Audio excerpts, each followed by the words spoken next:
நாங்கள் வந்துட்டு சாமி கும்பிட்டு இப்போ கீழே இறங்கிக்கிட்டு இருக்கிறோம். உங்களுக்கு அந்த வீடியோ தான் ஷோ ஆகிக்கிட்டு இருக்கு பாருங்கள்.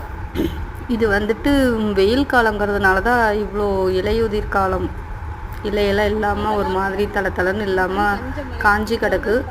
அதே வந்துட்டு கொஞ்சம் மழை டைமு நார்மல் கிளைமேட்லாம் வந்தீங்கன்னா இடத்த அவ்வளோ அற்புதமாக இருக்கும். இதுதான் வந்துட்டு கஞ்சமலை. இவ்வளோதான். இன்னும் இந்த சைடு ஒரு ரோடு போகுது இல்லையா, அந்த ரோடை சுற்றி வந்தால் கிரிவலம்னு சொல்லுவாங்க ஃபுல்லாக. அந்த ரோடு ஒன்றும் இன்னும் போடலை, சரியில்லாமல் தான் இருக்குது. இப்போ தான் கொஞ்சம் கொஞ்சமாக கட்டி முடிச்சிருக்கிறாங்க கோவிலை. இதுதான் இன்று அமாவாசை. அது அமாவாசைங்கிறதுனால தான் இந்த அளவுக்கு கொஞ்சம், அதாவது ரொம்ப கூட்டமில்ல, கொஞ்சம் சுமாராக இருக்குது. விசேஷ டைமில் செம்ம கூட்டமாக இருக்கும்.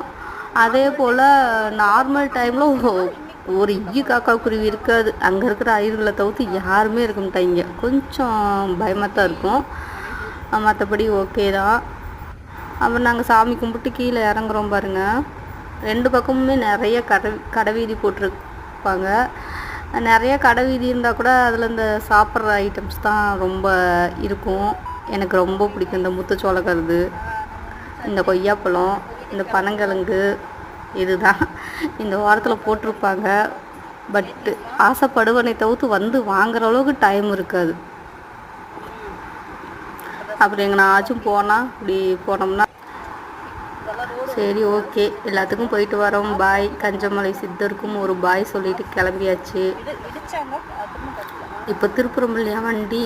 இது வந்துட்டு தான் சேலம் போகிற ரோடு. இது நாங்கள் அதில் தான் போய்கிட்டு